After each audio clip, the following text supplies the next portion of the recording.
Yeah, welcome to Digital Signal Processing Laboratory. Experiment number 1. Time features of a speech signal. Before going to calculate the time features of a speech signal, let us see the undergoing principles which are followed for calculating. Since speech is a non-stationary signal, but the conventional signal processing tools are for stationary signals, so that means to say that for speech, the signal processing tools which were being used must be modified to a good extent.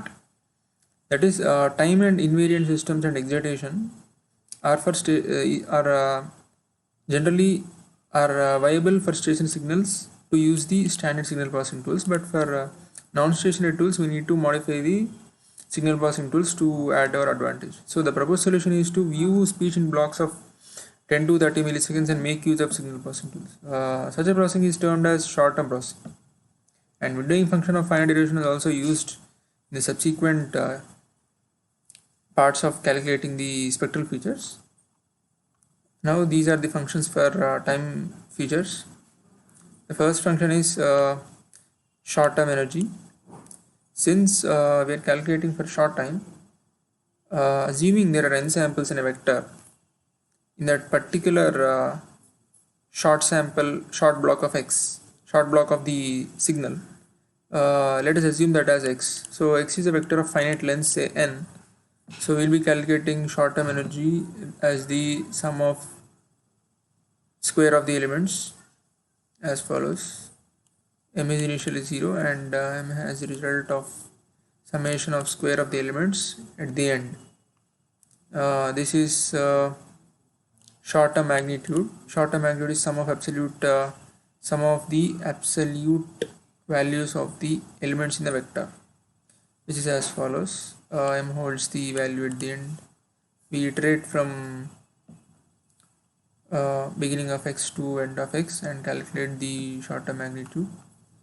And this is short term autocorrelation function, which is calculated by using convolution of x of n and x of minus n, which is x of minus n is written as flipper of x, and z holds the maximum value in the autocorrelation function. L holds the location of z. Fz is the first zero crossing location. To calculate the first zero crossing location, we iterate from second element to the length of the y, and if y of n into y of n minus 1 is less than 0, then there exists first zero crossing location. Then we need to break. To calculate the decaying rate, we just need to take first 4 samples and then divide by the total energy of the vector, and ABC are the first 3 autocorrelation function values, and finally S, which is the return variable here, is returning the maximum value of the autocorrelation function for the vector x. This is short term zero crossing rate. This is ideally the function here calculates the sign change. If at all the sign change of x of n into x of n minus 1 is at 0 or minus 1, then there is a possibility of sign change. If it is less than 1, yes. So s is incremented, finally s is it as, and normalized cross correlation between two vectors x and y is calculated as follows. Z holds the cross correlation function, which is convolution of x of n comma y of minus n, and s holds the normalized cross correlation function between x and y. And signal stats gives the mean, variance, skewness, and kurtosis. With respect to that, we also added count, which gives the turning points, and the turning points are calculated as follows. We iterate from second element to the last return element, and we check between x of n minus 1, x of n plus 1. If the maximum or minimum of these 3 elements is the middle element, that is x of n, then we will increment count. Mean is as far as sum of the elements by total number of elements. Variance is x minus mean whole square by total number of elements. Skewness is order of degree 3 of the same variance we have seen. and the kurtosis are of order of 4, and sample entropy is minus p of I into log of p of I, which is correct as sum of minus x into log of x. These are the time features with block size and block shift for the respective audio signal.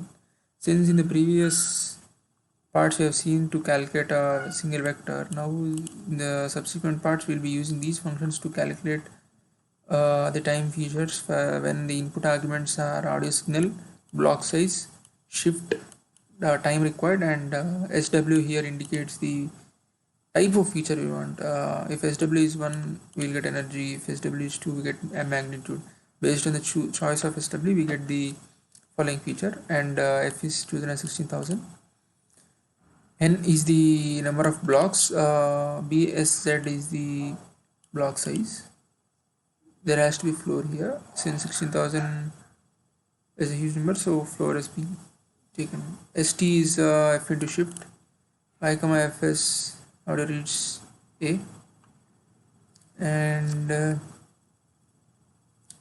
SWT holds the choice. Global PPS is the variable which PPS is the variable where the time feature vector at the end of the computation stores, and based on the choice of SWT, energy, magnitude, zero crossing rate, sample entropy, mean, variance, skewness, kurtosis, and autocorrelation function are being used, and at the end they are being plotted.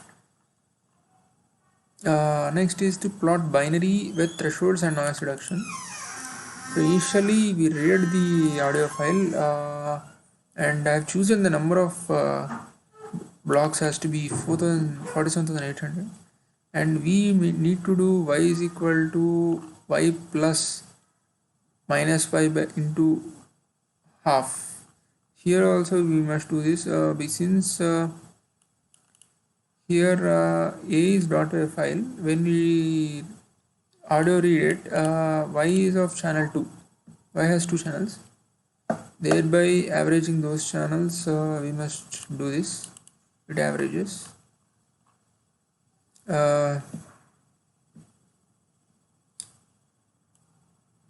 Maximum, this is for normalizing. Y is equal to y by max y. And block size and block shift are 30 millisecond and 10 millisecond. Block size and block shift are calculated here with usage of floor, and time is used for plotting. And so for every time feature, irrespective of this argument, we will take a limit based on the plot we see here. When we run this, PPS time feature will give us the plot. Based on that, we choose a limit, and then we'll be able to get noise reductive plots with binary outputs and audio features, audio speech, and time features respectively. Here 0.0134 is the threshold for amplitude of the speech signal, and this limit here 4.33 is the limit for energy, since 1 is for energy. Following are the plots obtained for 8 features. This is for STE, short term energy. This is the plot from which was the threshold, and after choosing the threshold we got this. And this is short term magnitude. This is zero crossing rate, mean, variance, skewness, kurtosis, and autocorrelation. And these plots and functions will be used for the subsequent portions of calculating the endpoints in a speech signal. Thank you.